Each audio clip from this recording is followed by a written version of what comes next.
வீடியோவோட கடைசி பகுதிக்கு வந்துட்டோம். இப்ப நம்ம பார்க்க போறது அஜித் வெர்சஸ் கருணாநிதி.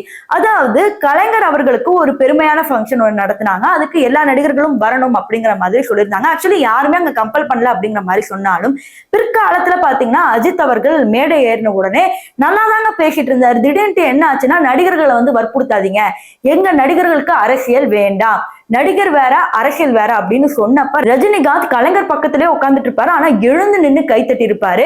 அந்த மாஸ் ஸ்பீச் இப்ப வரைக்கும் டிவில டெலிகாஸ்ட் ஆகலனால நிறைய பேர் அந்த போட்டோ பிடிச்சி வீடியோ பிடிச்செல்லாம் வச்சிருந்தாங்க. இதுக்கப்புறம் இந்த வீடியோ பயங்கரமா வைரல் ஆனதுக்கு அப்புறம் என்னடா அஜித் அவர்கள் ஒரு மாதிரி பேசுறாரு அப்படின்ற மாதிரி இருந்தப்பதான் என்ன ஆச்சுன்னா, அதுக்கப்புறம் அஜித்தே தனியா போய் கலைஞர் கிட்ட மன்னிப்பு கேட்டதாகவும் ஒரு சில விஷயங்கள் வந்துச்சு. அதுக்கப்புறம் அஜித் அவர்கள் கிட்டத்தட்ட எந்த ஒரு ஃபங்க்ஷன்லயுமே கலந்துக்கவே இல்லை. அப்புறம் கடைசியா நம்ம பார்த்தது எதுல, இந்த ரேசிங் ஈவெண்ட் தான். இப்ப அஜித் அவர்கள் பல இன்டர்வியூல பல ரேசிங் ஈவெண்ட்ல நம்ம பார்த்தாலும் இதுக்கு முன்னாடி இருந்த அஜித்தை நம்ம மறக்கவே முடியாது. சோ நீங்க கேட்ட இந்த கதைகள் உண்மையா பொய்யா அப்படிங்கிறது தெரியல.